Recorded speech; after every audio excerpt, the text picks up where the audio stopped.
Bonjour, bienvenue.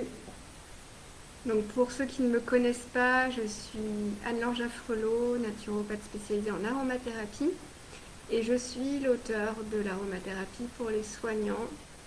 Je forme aussi donc les professionnels de santé, les praticiens à améliorer le confort de leurs patients ou de leurs clients.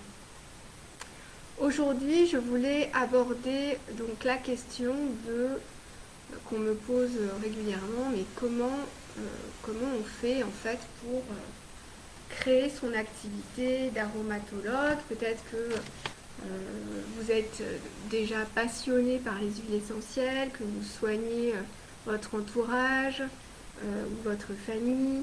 Euh, ou peut-être que déjà vous êtes installé comme sophrologue, réflexologue, masseur. Bonjour Nelly. Euh, Peut-être que vous êtes déjà installé comme psychologue, ostéopathe, kiné, ou bien vous êtes en reconversion et vous aimeriez mettre les huiles essentielles vraiment au cœur de l'activité puisqu'elles font partie de votre quotidien, elles font partie de vous. Alors il y a deux situations de départ. Soit vous êtes en effet déjà formé comme professionnel et l'aromathérapie va venir se greffer à votre profession. Donc par exemple comme sophrologue, vous allez vous appuyer sur l'aspect émotionnel des huiles essentielles qui vont servir comme point d'appui à la pratique de sophrologie ou point d'ancrage, c'est peut-être pas le terme exact. En tant que psychologue, vous pourrez les utiliser aussi par l'aspect émotionnel. Et voilà, il y a d'autres, si vous êtes pharmacien, on pourrait les conseiller bien sûr en officine. Euh, ou bien, donc ça c'est si vous avez déjà une pratique avec une formation. Et si vous n'avez pas de pratique, vous n'avez pas de formation, vous êtes en reconversion, donc vous venez d'un horizon complètement différent. Là, en fait, il va falloir commencer par vous former, donc bien sûr à l'aromathérapie, mais ça sera valable pour tout le monde, mais aussi peut-être ajouter donc une autre formation supplémentaire en réflexologie, en sophrologie, en massage, ou si vous avez un autre projet aussi, hein, ça peut être de la vente, ça peut être... il y a plein de choses à faire en fait. Donc première chose pour créer son activité, bien sûr ça va être une formation. Là il y a deux pôles qui s'offrent à vous, soit vous allez sur une formation en aromathérapie scientifique qui vous permet vraiment de maîtriser les bases, les propriétés, les contre-indications, très important, et savoir donc maîtriser en fait les huiles essentielles en fonction de la personne à qui on est en face.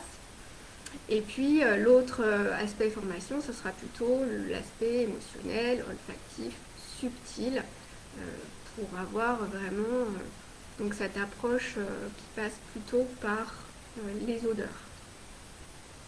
Donc quoi qu'il en soit, les deux vont être intéressantes puisque il est important de savoir qu'est-ce qu'on manipule au départ, donc la composition biochimique avec comment on les utilise, les dosages.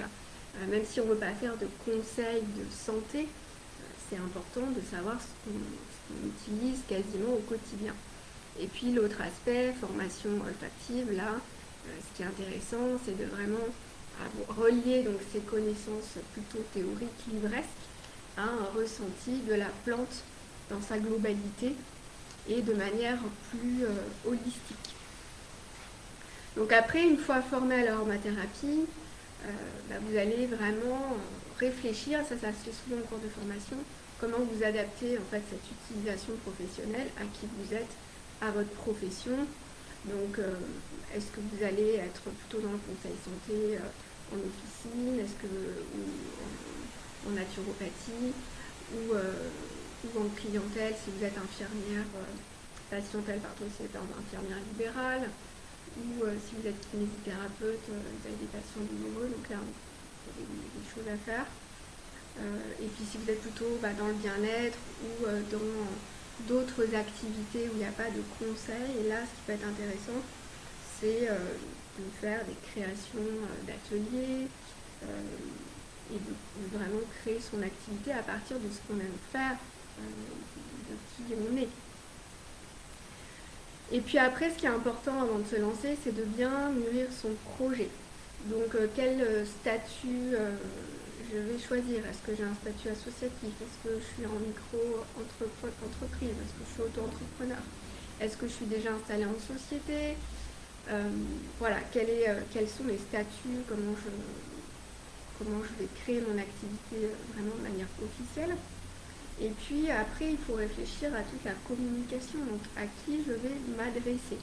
Est-ce que je vais être plus à l'aise avec des mamans qui doivent gérer tout leur quotidien, leur travail, leurs enfants qui sont stressés? Est-ce que je m'adresse à des cadres qui sont eux aussi peut-être stressés, limite du burn-out? Est-ce que je vais m'adresser à des entreprises, proposer des ateliers en entreprise?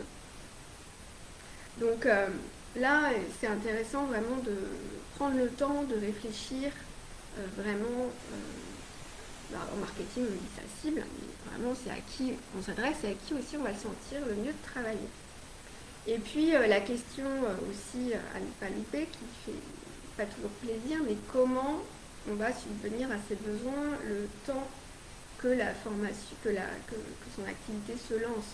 C'est pas forcément évident d'avoir des clients tout de suite et de vivre confortablement de son activité, ça prend du temps, voilà, il y a plusieurs actions à faire, le temps du démarchage, le temps de vraiment, ça se lance. Donc comment je fais? Est-ce que je garde un travail? Est-ce que je garde un travail mi-temps?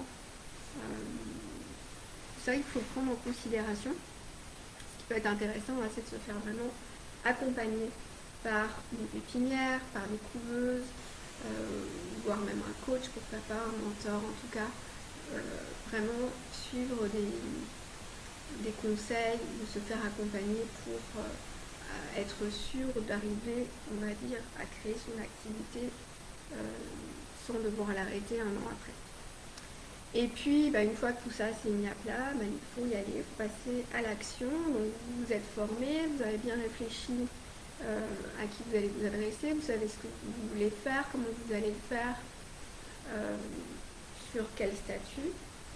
Et donc là, maintenant, c'est comment je passe à l'action, comment je garde surtout ma motivation, comment je garde une énergie qui haute, comment j'arrive à gérer mon stress sans faire 50 heures par semaine, être au four et au moulin, comment j'avance en fait en prenant vraiment les choses jour après jour, pas à pas, sans se décourager. Et bien sûr, ce qui est aussi important, c'est de toujours mettre à jour ses connaissances. Donc c'est pas parce qu'on a fait une formation que ça y est, on a tout assimilé et forcément tout retenu. Donc là, au fil du temps, on va continuer à travailler l'aromathérapie, à se perfectionner. Et puis surtout au départ, travailler à la hauteur de ses connaissances, rester dans la limite de ce que l'on connaît, et puis continuer à se perfectionner au fil du temps. Voilà, j'espère que ces conseils vous auront aidé. Si vous voulez découvrir les formations, vous avez le lien qui va être à côté de la vidéo, et je vous souhaite une très bonne journée.